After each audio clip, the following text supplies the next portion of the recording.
righty, friends, we're back. Your favorite podcast of the week. It's episode number 643 of Location Weekly. We are recording on October the 23rd. Yes, for the little people out there, it's almost Halloween. So hopefully you have your costume ready. I just got back from, where's my phone ringing right now? That's weird. It's so weird. You heard that, right? I did. That's so weird. Anyhow, because like I have everything turned off. Anyhow, yes, I just got back from Tokyo and it was awesome. Had some good meetings with our friends at Unary and Mitsubishi, and got a bunch of other stuff, sort of lined up over there. So that was super good. The weather was amazing. It was hot.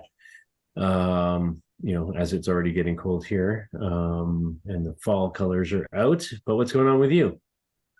Oh man, just recovering this weekend really. So Ad Week was last week and it was crazy here in the city. And it was good just to see like a back to normal Ad Week of the hustle and the bustle. And I spoke on a panel talking about AI and performance marketing, which was really fun. And alongside some really amazing people. And then I ran into some old industry friends, that I probably hadn't seen in a couple of years. And that was really fun. But, it's just draining because it's nonstop meetings and running around the city. And it was good. And like you said, getting ready for Halloween. And I would not say it is exclusive to the little ones, although it's fun for them. True, true. But I will be participating. I Okay. mean, why not? Yeah, as long as you're not going door to door with a bag trying to collect candy. Okay.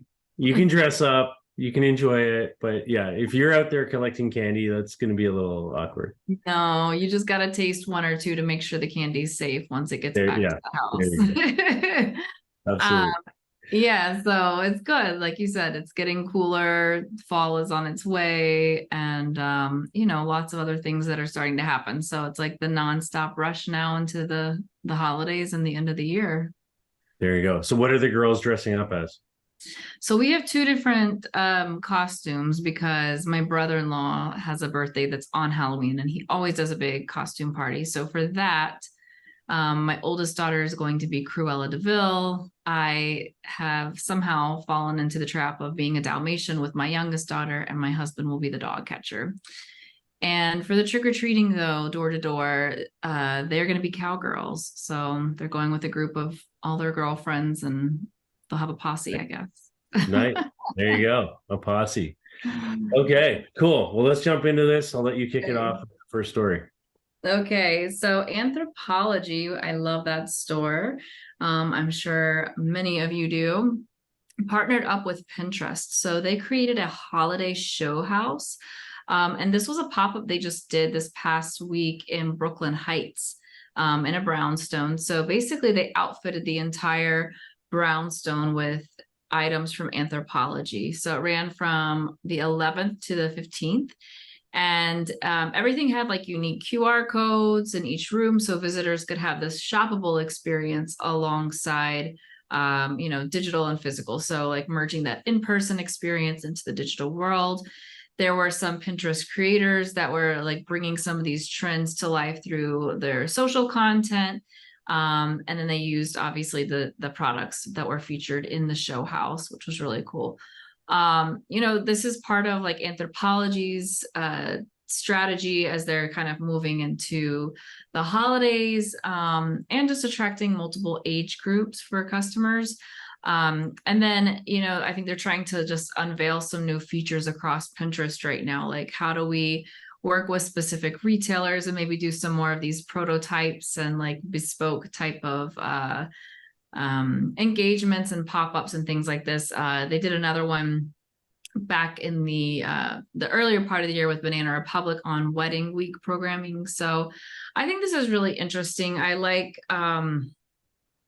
this idea. Pinterest has like so many different, I would say, like intricate and various like woven layers. So bringing things to make it shoppable within the platform, which they did over the past few years, which is amazing.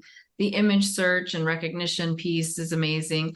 and now kind of having this like physical real world into the digital world that they're bridging, I think is really interesting as well. So I could see that they do a lot more pop-ups like this, maybe throughout shopping malls or shopping centers or things like that, right? Where you have some type of a showcase that you could shop, or like shop Santa's house or something like that.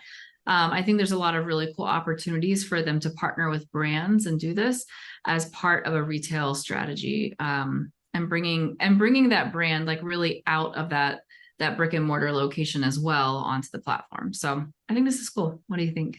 Yeah, that's the part I really like, is kind of taking it out of its normal space, right, and putting it into some place different. And the fact that you can make it shoppable and you have all these QR codes, and people get to experience it. It reminded me a little bit of, you might remember, like I showed this video, like I think the last couple of retail locos of this campaign during COVID down in Peru, where they had, all the sort of live Broadway style theaters were empty because of COVID. And so they teamed up with a fashion retailer down there called Oshella. And they basically like dressed up all these mannequins in the fashion brand's clothing and sat them in these seats. And so like this was as things were starting to reopen. So like maybe half the seats, were being sold to like actual like real people. And then the other half the seats were like filled with, mannequins dressed in various clothing items from Michelle. And so like the place looked full, but like the other patrons, you could actually go around and like, shop these outfits from the mannequins with like QR codes and stuff like that too. So I love these kinds of experiences where they kind of take it into a different space, kind of bring that to a different audience potentially. So I really like it. And I think, yeah, we're seeing more and more of it. And I think Pinterest is very well positioned to kind of be the conduit to facilitate that, that shopping piece that, they're trying to grow as far as their own sort of revenue piece is concerned. So I like it. All right, let's go over to London, England now. And kind of a new slash twist on art gallery. So, when you think about London, for me, when I think about London, I think about, their very iconic taxi cabs that they have, and their sort of very old red phone booths that you recognize, and amongst sort of the Tower of London clock and all those kinds of things. But it's one of the things I think about is these phone boxes. And so what they've done here at the Great Russell Street entrance of the British Museum, where there's just a ton of people, and they have like all these sort of old red phone boxes outside. Essentially, they've turned one of these phone boxes into a art gallery of its own. So they're calling it London's smallest art gallery. And you basically can walk into this thing, and there's artworks hung in the space inside of that, which is like 3 by 7 feet. And yeah, it's really kind of interesting. And so they've got all these like sort of well-known artists that are, whose work is hanging there: Madeline Allman, Max Ernst. They've got Diergaard, who's a British artist. So like a number of different, sort of people going on there. And you get to experience it in a different way, because normally this art is only in the big National Gallery, and they're kind of bringing it into this small space, again taking stuff out of where it normally is and putting it into a different place, following from what we had before. And then you can buy like prints of this stuff that you like through, again, scanning a QR code and kind of taking you right to somewhere where you can kind of purchase that. So I really like it. I think similar to the story that you just shared about, it's all about bringing stuff into a different space, into a different location, and enabling, people to experience it and shop it. I agree. I think that, going into an entire art museum to take time to spend there, it takes a lot of planning. And so sometimes maybe just like a quick stop, while you're out for a coffee or a tea, perhaps, you can just take that moment. And I like that they've added in the QR codes to make it shoppable. and something that you can actually have ownership of and bringing home a print. So I think that all the aspects are certainly there in terms of a unique experience. Accessibility is definitely there, and then the opportunity to actually drive revenue as well. So for me, this kind of checks all those boxes. There you go. All right. All right. So in Mobi, mobile first, advertising partner out of India, been around for a while. They have now launched what they're calling InMobi Addressability Gradient, which is their stab at an identity graph. And this is to help aid marketers as we transition to the cookieless era, which we've been transitioning into for what seems like forever now. And so obviously the privacy restrictions are continuing to come along, and this platform is aimed at maximizing content personalization while continuing to uphold that data privacy and user consent. So they're saying that the options to adjust to like these changing consumer behaviors from a precise or deterministic ID-based targeting to privacy-conscious ID-less approaches is really the goal.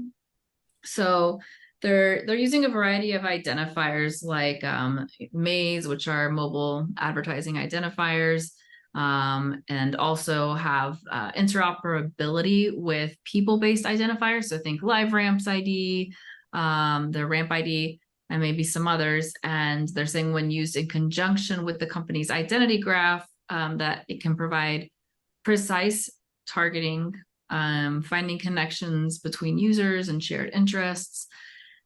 To me, this is interesting timing, right? You've got a lot of players that have not only identity graphs, but have like invested heavily in this more privacy focused IDs. You've got the Trade Desk, you've obviously, got LiveRamp. And so the timing of this is interesting to me, and I'm not sure, that there's one right way is what I've been hearing from a lot of agencies and brands. Like they will interact with a lot of them. So maybe there's still enough opportunity to engage. And I think that many brands will engage with lots of different providers because perhaps coverage will go up. Utilizing their first party data, they want to reach as much mass as they can, and match rates can be different across different providers. I think that the idea of ID-less like device graphs is kind of funny because you have to have some level of an ID in order to make that connection. Perhaps it's just a unique identifier that's not personally identifiable, which is really what's happening here. But I don't know. This is one for me to watch and just see like what's the uptick and how does this scale and grow, especially since there's some other players that have already made a pretty big impact in this area so far. So I think timing is interesting here. Still a challenge in the space, still a topic that many marketers and advertisers are talking about, for the future of their data and why first party data is so important as they move forward, and being able to reach the most amount of consumers is still something that's very relevant and a high priority for them. So to me, it's like one to pay attention to, but I'm not sure that there's a strong need for it still. So I want to just see what the adoption is going to be like here. What do you think? Yeah, I mean, I think there are a lot of players that are, trying to solve this problem, right? And trying to sort of adjust for the cookieless sort of era, right? And even last week when I was in Tokyo, we were having some conversations over there about, sort of building a more holistic ID or, persona, if you will, that's not just, it's Maids, it's things like LiveRamp's ID, but it's also like, are we tracking people on CTV? Are we tracking people on, in-store visits? Are we tracking people on, e-commerce websites? And are we able to link all these things together with some sort of ID? I know one company right now that's working on an approach that's based on email address. I have others that are working on kind of creating their own, generic, hash, sort of ID that, is made up. And so I don't know. I mean, I think there's a lot of people playing in this space. There's a lot of people trying to solve this. And I think, InMobi's obviously been at this for a little while and, maybe has a play here, but I'm still skeptical on kind of what this is all going to look like and who's going to win, because I think there's just a lot of effort behind this. And I think, even Google themselves and others are, who are taking the cookie away, are trying to create, replacement solutions, that they want to bring into the market. So I think there's going to be a lot of competition. There's going to be a lot going on here. And I think we're going to have to wait and see. TBD. TBD. Yes, exactly. So, all right, moving on to our final story now. So we're going to talk about Claire's, the retailer. Now, like, do your girls shop at Claire's, Aubriana? Listen, my girls love Claire's. It's like the bane of my existence. Okay. All right. I don't know. It's like Tiffany's prices, Claire's quality. I feel like there's so much more than when I was a kid. I'm like, okay. I'm like $25 for a fake necklace that's going to be green by tomorrow. Come on, guys. There you go. Well, so Claire's is playing now in both the metaverse and their physical stores and trying to create some sort of relationship between the two. So they've unveiled a new collection of 11 physical items that are based on its metaverse project, which they call Shimmerville. Love the name, by the way. I think that's a great name for Claire's Roblox. Fantastic branding, yes. Environment. So they launched Shimmerville on Roblox last October. And in the Shimmerville world, you have plushies, you have 5 in-game pets, you have plush notebooks, you have stationery sets and pens and mini backpacks and key rings, and all of these things you can shop online. But now they're kind of linking it back to, you can also shop some of these same items in their physical stores, both in North America and in Europe. And so they're kind of tying these two worlds together and making the collection that, was only available in Shimmerville sort of now available in the real world. And so now they've expanded that. Now they've launched a 23-piece collection, both online and in stores. They've done this with gaming creator Megan Plays. And 12 of the items were available on Roblox. And then, like some of that merchandise that was in the Shimmerville did not involve like some of the original characters. So they're kind of expanding their universe. They're going beyond the 5, plush, animals or toys or whatever they are into a much bigger play, sort of creating their own mini Disney universe, it sounds like, of characters and items. But like, I think the ultimate part of this story is they want to sort of marry these two worlds together. They don't want it to be people are just playing, young girls or guys for that matter, just playing in Shimmerville and, acquiring these virtual items and these virtual pets and these virtual things. They want it linked back to the physical stores and what you can actually purchase there. And so the CMO says that they think of Shimmerville as a piece of intellectual property, which they can then take into other business categories and sort of marry into their physical environment. So I think this is interesting. Obviously I'm a big proponent of, sort of the overlay between, the metaverse and the physical world. With my startup Ground Level, we built some tools to actually measure activity in the metaverse world, and then cross attribute that back to, are these the same people going to your stores in the physical world? So, from a measurement point of view, I totally see it. And now we're seeing brands that are starting to say, hey, look, we want to, experiment and look for overlap in what we're offering between the two worlds. And I think we're going to see more and more of this. So it's not, I guess my point is, it's not just, companies like Lowe's that are creating digital twins of their stores and using them for staff optimization and shelf layout and things like that. We're seeing brands that are saying, look, we're creating, offerings in there. We're creating lines of products in there in the metaverse. But we don't see it as something necessarily that's only exclusive to the metaverse. We see it as something that, we want to sort of drive traffic back and forth. And I think that's the right way, my personal opinion. Yeah, I mean, I was reading Roblox now has active user base of 65.5 million people. So it's grown, and now its second quarter revenue was 680 million plus. So it was up 15% from last year. So that's a very large addressable market. And I think that, you know, a lot of times the Claire's stores happen to be in a shopping center or inside of a mall. And so it's harder to get there. But this is something that kids are probably engaging with on a daily basis. So the ability to kind of have that brand touch point and impact and like maybe driving more of those purchases, I think is really important. I've also noticed like at, you know, CVS and some of the drugstores, you have like little kiosks that are Claire's kiosks that they have there. Yeah. So they're definitely branching out. And I think that they're thinking of this correctly. Yes, they have their brick and mortar locations, but like, how do they expand into other places? And I like that they're expanding into the metaverse via Roblox. I think that's the right approach. And I think it's the right audience as well. So I like it. Yeah, and I think the kiosks are interesting, right? Because like, I guess from a location data perspective, like, are they tracking, you know, who's going to those kiosks and matching those back, right, to who's going to those stores? Like, does kiosk visitation and traffic drive traffic back to the actual stores? Yeah, That's an interesting question, that's a right? question. It sounds like you could help give them an answer. I don't know. It just popped into my head, but like, it's, yeah, that's yeah. But I love the overlay between the metaverse and the physical world. So super. That's all right. it. Well, that's our show for this week. You've been listening and watching episode number 463 of Location Weekly.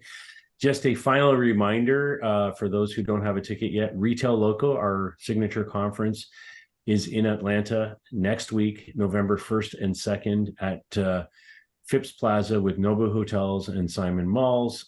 So we're super excited about that. You can just go to thelbma.org, click on events, and you'll see all the details there. Or reach out to Aubriana or I. We're happy to help you get situated on that. A lot of great speakers involved. So I encourage you to do that. And we'll see you next week with another show, probably live from Retail Loco. So, there you go. All right. Take care. Bye. Bye.